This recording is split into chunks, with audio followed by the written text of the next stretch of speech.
नमस्कार। सातै प्रदेशको ताजा खबरको सङ्गालो प्रदेश समाचारमा यहाँलाई स्वागत छ। म दृष्टिवाणी थिताल। प्रदेश समाचार सुरु गरौँ अहिलेसम्मका मुख्य समाचारबाट।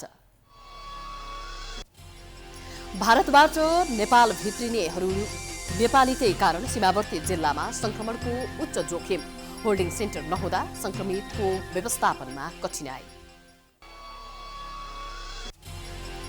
कोरोना संक्रमणको जोखिम न्यूनीकरण गर्न जिल्लाहरूमा स्वास्थ्य सुरक्षा सतर्कता। प्रशासनद्वारा स्वास्थ्य मापदण्ड पालना गर्न आग्रह।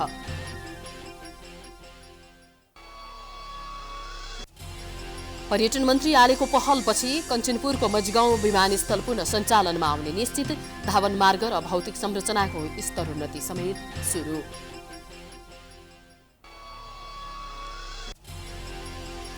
र कोरोना महामारीका कारण 2 वर्षदेखि ठप्प भएका खेलकुदका गतिविधि सुनसरीमा पुनः सुचारू।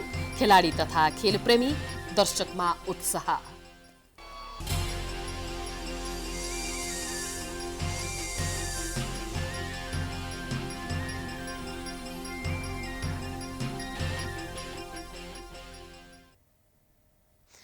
आजको प्रदेश समाचार सुरु गरौँ। भारतबाट नेपाल भित्रने नेपालीहरूमा कोरोना संक्रमण पुष्टि हुने दर बढ्दै गएपछि सीमावर्ती जिल्लामा कोरोनाको जोखिम बढेको सम्बन्धी समाचारबाट। भारतबाट नेपाल भित्रने नेपालीहरूमा कोरोना संक्रमण पुष्टि हुने दर बढ्दै गएपछि सीमावर्ती जिल्लामा कोरोनाको जोखिम बढेको छ। तर सीमावर्ती जिल्लामा निर्माणाधीन अवस्थामा भएका होल्डिङ सेन्टर निर्माणको काम अलपत्र हुँदा संक्रमितलाई व्यवस्थापन गर्न समस्या भएको छ। लुम्बिनी प्रदेशको सीमानाकामा बन्दै गरेको होल्डिङ सेन्टर निर्माणको काम समयमा सम्पन्न नहुँदा संक्रमितको व्यवस्थापनमा कठिनाई भएको छ। रूपन्देहीको बेलहियामा होल्डिङ सेन्टर निर्माणको काम सुरु हुन सकेको छैन। स्थलमार्ग हुँदै सबैभन्दा धेरै पर्यटक भित्रने बेलहिया नाकामा होल्डिङ सेन्टर निर्माणको काम सुरु हुन सकेको छैन। जग्गा नपाएकाले होल्डिङ सेन्टर बनाउन नसकिएको स्वास्थ्य कार्यालय रूपन्देहीले जनाएको छ। होल्डिङ सेन्टर नबनेसम्म निजी होटललाई क्वारेन्टिनका रूपमा प्रयोग गरिने स्वास्थ्य कार्यालयको भनाइरहेको छ। बसेर आउनुभएको नागरिकहरूको लागि अथवा वैदेशिक नागरिकहरूको लागि चाहिँ त्यहाँ एन्टिजेन टेस्ट गरेका छौँ। त्यहाँ हामीले चाहिँ एन्टिजेन टेस्ट गर्छौँ। त्यहाँ एन्टिजेन टेस्ट गरिसकेपछि विदेशी नागरिक हुनुहुन्छ भने हामी उहाँलाई चाहिँ होटल क्वारेन्टाइनमा बस्ने व्यवस्था गरेका छौँ। त्यस्तै गरी उहाँ पोजिटिभ हुनुभयो इन्डियन भारतीय नागरिक हुनुहुन्छ भने उहाँलाई फेरि हामीले उहाँकै देशमा चाहिँ फर्काउने अथवा गन्तव्यसम्म उहाँलाई आफ्नै देशमा जानुहोस् भन्ने कुरा गरेका छौँ भने नेपाली नागरिकहरूको लागि चाहिँ त्यहाँ एन्टिजेन जाँच गरेर पोजिटिभ आइसकेपछि हामीले आइसोलेसन सेन्टरमा राख्छौँ। अनि त्यसपछि उहाँलाई होम आइसोलेसनमा चाहिँ हाम्रो घरमा पुर्याउने चाहिँ प्रबन्ध गरेका छौँ। सीमा नाकामा एन्टिजेन परीक्षण गर्दा कोरोना संक्रमण देखिए उनीहरूलाई सुरुमा होल्डिङ सेन्टरमा राख्ने र सम्बन्धित पालिकासँग समन्वय गरी पालिकाको आइसोलेसन सेन्टरमा राख्नुपर्ने प्रावधान रहेको छ। तर भारतीय नागरिकलाई कोरोना संक्रमण पुष्टि भएको अवस्थामा उनीहरूलाई भारत फर्काउने गरिएको छ। बेलिया नाकामा एन्टिजेन परीक्षणमा संक्रमण पुष्टि भए पनि लक्षण नदेखिएकालाई सिधै घर जान दिइएको र लक्षण देखिएकाहरूलाई अस्पतालमा रिफर गरिएको स्वास्थ्य कार्यालय रूपन्देहीको भनाइ छ।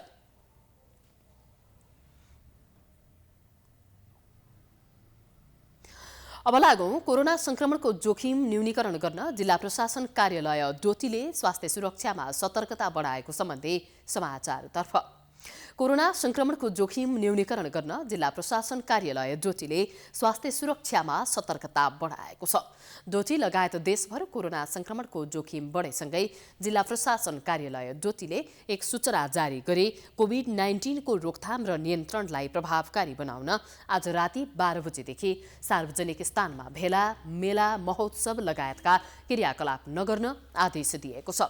जारी आदेशमा सार्वजनिक स्थानमा धेरैजना उपस्थित हुन नपाइने, राजनीतिक, सामाजिक, धार्मिक तथा प्रशासनिक कुनै पनि कार्यक्रम गर्न नपाइने उल्लेख गरिएको छ।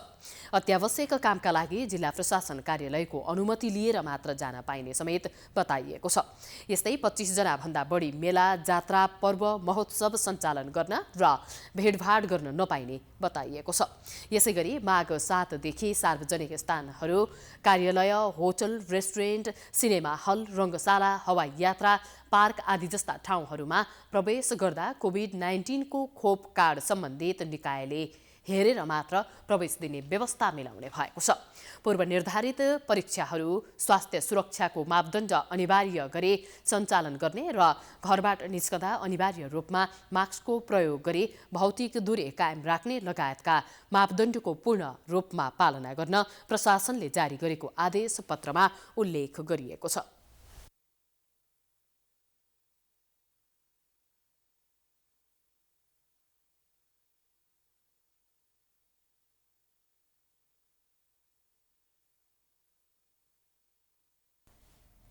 अब लागौं गण्डकी प्रदेशको स्याङ्जामा कोरोना संक्रमणको जोखिम कम गर्न प्रशासनले सक्रियता बढाएको सम्बन्धी समाचारतर्फ। कोभिड-19 को नयाँ भेरिएन्ट ओमिक्रोनको संक्रमणको जोखिम कम गर्न स्याङ्जा प्रशासनले सक्रियता बढाएको छ। छिमेकी मुलुकसहित देशका विभिन्न भागमा संक्रमण दर बढ्दै गएपछि रोकथाम तथा नियन्त्रणको पूर्व तयारीका लागि प्रशासनले सक्रियता बढाएको हो। जिल्ला कोभिड व्यवस्थापन समिति तथा जिल्ला प्रशासन कार्यालयको बैठकले कोभिड-19 को संक्रमणको जोखिमलाई दृष्टिगत गरी स्वास्थ्य सम्बन्धी सुरक्षाका मापदण्ड अनिवार्य रूपमा पालना गराउने निर्णय गरेको छ। सार्वजनिक स्थलमा 25 जना भन्दा बढी भेला हुन नपाउने, मेला महोत्सव आयोजना नगर्ने नगराउने निर्णयलाई कार्यान्वयन गर्न प्रशासनले आग्रह गरेको छ। प्रमुख जिल्ला अधिकारी राजु प्रसाद पौडेलको अध्यक्षतामा बसेको बैठकले आगामी माघ 7 गतेदेखि लागू हुने गरी सार्वजनिक सेवा प्राप्त गर्दा तथा सार्वजनिक स्थानमा प्रवेश गर्दा कोभिड-19 विरुद्धको खोप लगाएको कार्ड अनिवार्य हुनुपर्ने निर्णय गरेको छ। कोभिड-19 को संक्रमण रोकथाम तथा नियन्त्रणका लागि विगतमा सञ्चालनमा आएका आइसोलेसन सेन्टरलाई स्थानीय तह तथा सम्बन्धित सरकारवालाको समन्वयमा तयारी अवस्थामा राख्ने निर्णय समेत गरिएको छ।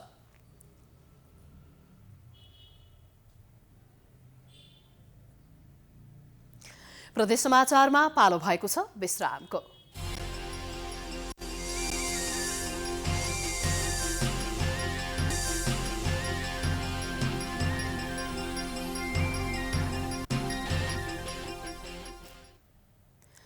विश्रामपछि स्वागत छ प्रदेश समाचारमा। अब लागौं प्रदेश 1 को विराटनगर स्थित नोबेल मेडिकल कलेजका विद्यार्थी आन्दोलित भएको सम्बन्धी समाचारतर्फ।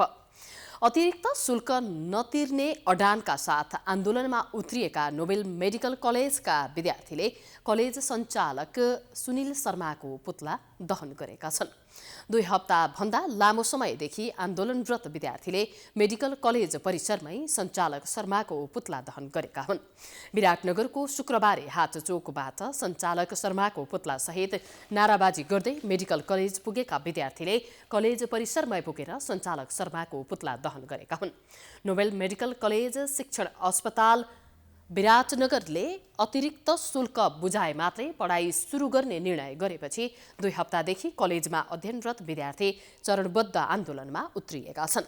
चिकित्सा शिक्षा सङ्घर्ष समिति तथा केही विद्यार्थी सङ्गठनले विद्यार्थीको आन्दोलनमा ऐक्यबद्धता जनाएपछि सो कलेजमा विद्यार्थीले दैनिक जसो आन्दोलनका कार्यक्रम गर्दै आएका छन्।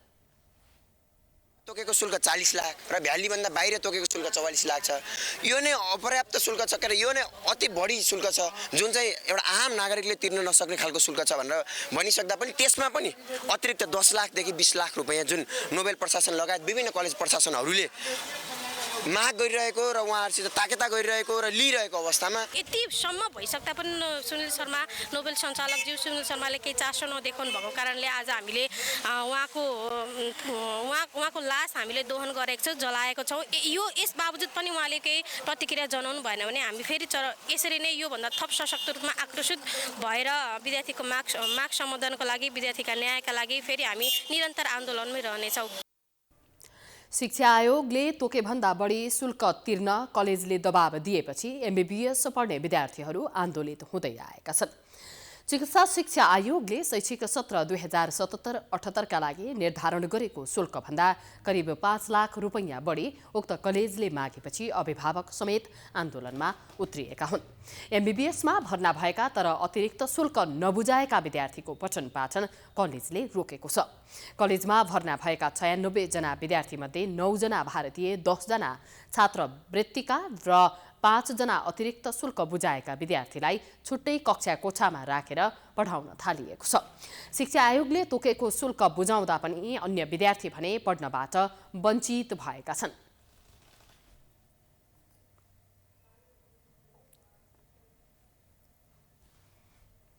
अबको पालोमा सुदूरपश्चिम प्रदेशको कञ्चनपुरमा बन्द रहेको मजगाउँ विमानस्थल पुनः सञ्चालन हुने सम्बन्धी समाचारको।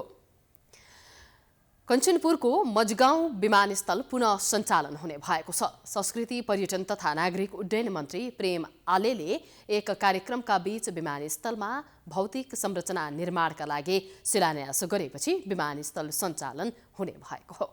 एक रिपोर्ट। बुधबार मजगाउँ विमानस्थलको पुनः सञ्चालनका लागि शिलान्यास गर्दै पर्यटन मन्त्री प्रेम आलेले विमानस्थलको धावन मार्ग र भौतिक संरचनाको स्तर उन्नति गर्नुपर्ने बताएका छन्। मन्त्री आलेले भविष्यलाई दूरदृष्टिगत राख्दै हाल साबिक रहेको 1525 मिटरबाट वृद्धि गरेर 2500 मिटर लामो धावन मार्ग बनाउनु पर्ने बताए। मन्त्री आलेले मजगाउँ विमानस्थलको स्तर वृद्धिका लागि निकुञ्जतर्फ जमिन अधिग्रहण गर्नुपर्ने भन्दै त्यहाँको आर्थिक विकासका लागि कञ्चनपुरको मजगाउँ विमानस्थल सुचारुको विकल्प नभएको बताए। कम्तीमा पनि 2500 मिटर हामीले यो एयरपोर्ट बनाउनुपर्छ। यहाँ थुप्रै सम्भावनाहरू छ। यहाँ राष्ट्रिय निकुञ्ज, शुक्लाफाटा, घाँसे मैदान, जहाँ हजारौँको सङ्ख्यामा हामी चाहिँ बारहसिङे हामी देख्न सक्छौँ। यहाँ हाम्रो छिमेकी देश भारतबाट हामी थुप्रै पर्यटकहरूलाई यहाँ भित्राउन सक्छौँ। दिल्लीबाट न्यारो बडी प्लेन हामी डाइरेक्ट कञ्चनपुरमा हामी ल्यान्ड गराउन सक्छौँ। पर्यटकीय, आर्थिक, सामाजिक एवं विविध सम्भावना बोकेको मजगाउँ विमानस्थल थप स्तर वृद्धिका लागि सङ्घीय सरकारले आवश्यक सहयोग गर्ने मन्त्री आलेले बताए। यसअघि गत 10 कार्तिकमा विमानस्थलको अनुगमनमा पुगेका मन्त्री आलेले आवश्यक बजेट विनियोजन गर्ने आश्वासन दिएका थिए। 2030 सालदेखि 2056 सालसम्म मजगाउँ विमानस्थल सञ्चालनमा थियो। तत्कालीन माओवादीको द्वन्द्वका बेला सुरक्षाको कारण देखाएर विमानस्थल सरकारले बन्द गरेको थियो। झन्डै 66 बिघा क्षेत्रफलमा फैलिएको विमानस्थल निर्माणका लागि तिनै सरकारको संयुक्त साझेदारीमा निर्माण हुने भएको छ। 50% सङ्घीय र 50% प्रदेश सरकार तथा स्थानीय 2 नगरपालिकाको लगानीमा विमानस्थल सञ्चालनमा आउने भएको हो। झन्डै 2.5 दशक अघि सञ्चालनमा आएको विमानस्थल सशस्त्र द्वन्द्वकालपछि बन्द भई गौचरणमा परिणत भएको थियो। शुक्लाफाटा राष्ट्रिय निकुञ्जको पर्यटन प्रवर्धन, स्थानीयलाई हवाई यातायात सुविधा र आर्थिक कारोबारका लागि विमानस्थल सञ्चालन आवश्यक रहेको उद्योगीहरूको भनाइ छ। यसले यस क्षेत्रको सर्वाङ्गीण विकास नभएर समग्र कञ्चनपुर लगायत सुदूरपश्चिम लगायत नेपालको विकास गर्नेछ। किनभने यहाँबाट धार्मिक पर्यटकीय हामीसँग इन्डिया नजिक छ, त्यहाँका पर्यटकहरू आउनेछन् जो हामी दिल्लीसँग डाइरेक्ट कनेक्टिभिटी गर्नेछौँ। हाम्रो यहाँबाट पोखरासँग हामी कनेक्टिभिटी गर्नेछौँ, लुम्बिनीसँग गर्नेछौँ र हाम्रो खप्तड रामारोसनसँग पनि गर्नेछौँ। कञ्चनपुर भारतसँग जोडिएको जिल्ला हो। जिल्लाको प्रमुख नाका गड्डा चौकीबाट भारतीय तथा तेस्रो मुलुकबाट आउने पर्यटकहरू काठमाडौँ, पोखरा, लुम्बिनी लगायत पर्यटकीय क्षेत्र घुम्न जाने गर्छन्। सुदूरपश्चिमकै आर्थिक विकासको पाटोसँग जोडिएको मजगाउँ विमानस्थल सञ्चालन भए जिल्लाको आर्थिक क्षेत्रमा पनि टेवा पुग्ने देखिन्छ। प्राइम टाइम्स टेलिभिजनका लागि कञ्चनपुरबाट दिल्लीराज पन्तको रिपोर्ट। प्रदेश समाचारमा पुनः पालो भएको छ विश्रामको।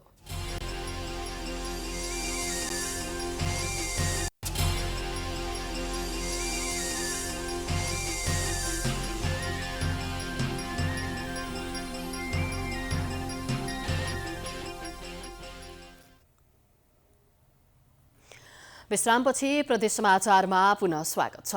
अबको पालोमा एमाले नेता गोकुल बास्कोटाको भनाई सम्बन्धी समाचार रहेको छ। नेकपा एमालेका पोलिट ब्युरो सदस्य एवं पूर्व सञ्चार मन्त्री गोकुल बास्कोटाले ओली सरकारको समयमा ल्याएको मिडिया काउन्सिलिङ विधेयक विस्थापित गरेर देखाउन देउबा सरकारलाई चुनौती दिएका छन्।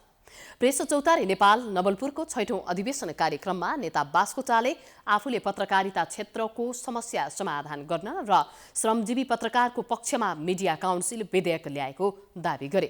नेता बास्कोटाले मिडिया काउन्सिल विधेयक विस्थापित गर्न देउबा सरकारलाई चुनौती दिएका छन्। नेता बास्कोटाले मिडिया मालिकहरूको प्रलोभनमा परेर पत्रकार महासंघले मिडिया काउन्सिल विधेयकको विरोध गरेको आरोप समेत लगाए। बहस गर्न तयार हो। अब हामीसित हामी प्रश्न उठाउँछौँ। एक, मिडिया काउन्सिलको विषय कुन लोकतान्त्रिक हो? मन्त्रीले खल्तीबाट हालिदिने लोकतान्त्रिक हो कि पत्रकार स्वयंले 3टा विधाबाट आफै निर्वाचित गरेर आफूले आफैलाई नियमन गर्ने शुभ नियमनको कुरा छ कि छैन? त्यसमा यो कुरा बुझ्नु पर्यो। पत्रकारिता क्षेत्रको हिसाबले गर्नु अधिवेशनको उद्घाटन सत्रमा कृष्णराज गिरी विकास पत्रकारिता पुरस्कारबाट शालिग्राम कोइराला र प्रेस चौतारी सृजनशीलता पुरस्कारबाट इतराज गुरुङ पुरस्कृत भएका छन्।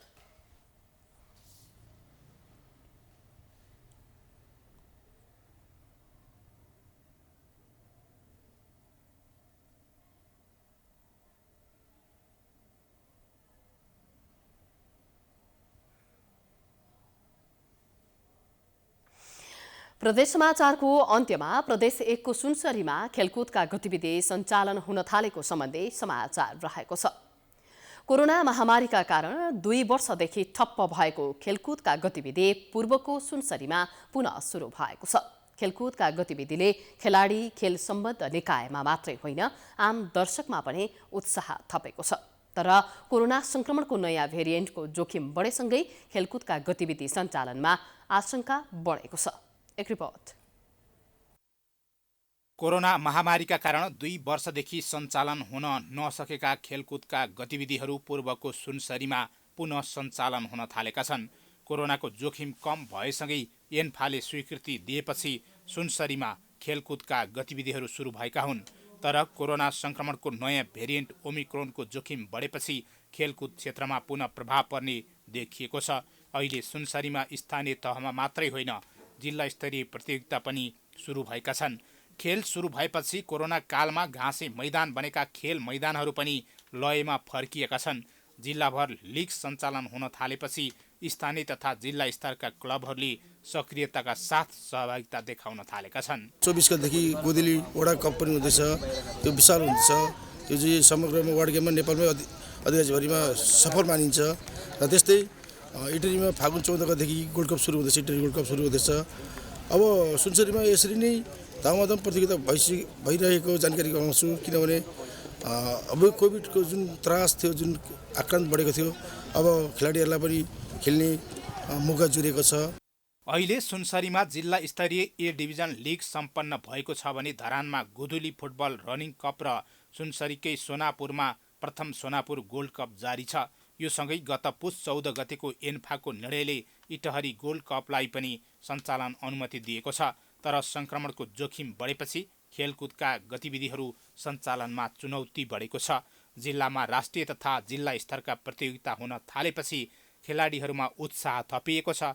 कोरोनाकै कारण केही खेलाडी विदेश पलायन भइसकेका छन् भने बाँकी रहेका खेलाडी पनि पलायन हुन लागेको समयमा खेल गतिविधि सञ्चालन हुन थालेपछि खेलाडीहरूमा उत्साह बढेको हो। यो कोभिडको बेला चाहिँ एकदमै गाह्रो भयो सबैजनालाई। अब खेल क्षेत्र त झन् ठप्प नै भयो। कतिपय साथी दाजुभाइहरू पनि होइन खेलाडीहरू पनि अब यो लिग नहुनुको कारणले गेमहरू नभएको कारणले चाहिँ विदेशिनु परेको छ। यो खेलाडीको के भन्नु, यो नेपाली फुटबलको विडम्बना भनौँ न एउटा। अब यो अहिले अब लिगहरू भइराख्दाखेरि चाहिँ गाउँघरमा भएको खेलाडीहरू पनि अलिअलि बिस्तारै उनीहरूले पनि प्लेटफर्म पाउँदैछ। खेलकुदका गतिविधि चलायमान हुँदा प्याराफिटमा दर्शकको सङ्ख्या पनि बाक्लिन थालेको छ। कोरोनाका कारण प्रत्यक्ष रूपमा खेलकुदको मज्जा लिन नसकेका आम दर्शक खेल हुन थालेपछि त्यसको मज्जा लिन थालेका छन्। स्वास्थ्य सुरक्षाका मापदण्डलाई मध्यनजर गर्दै खेलकुदका गतिविधिलाई निरन्तरता दिनुपर्ने दर्शकको भनाइ छ। एकदमै उत्साहित भएका छौँ। गेम हेर्न पाउँदाखेरि अब निकै नै जोस जागरका साथ सबैजना हाम्रा दर्शकबिनहरू उपस्थित हुनुभएको छ। हामी सबैलाई खुसी लागेको छ।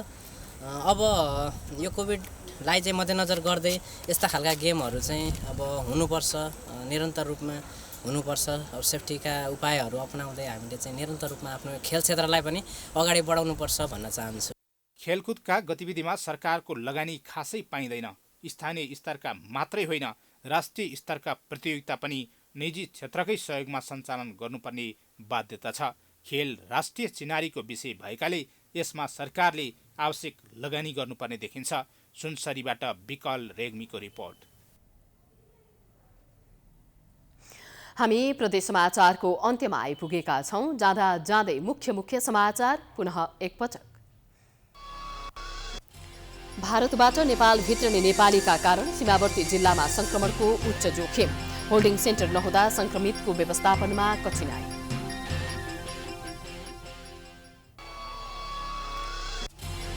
कोरोना संक्रमणको जोखिम न्यूनीकरण गर्न जिल्लाहरूमा स्वास्थ्य सुरक्षामा सतर्कता, प्रशासनद्वारा स्वास्थ्य मापदण्ड पालना गर्न आग्रह।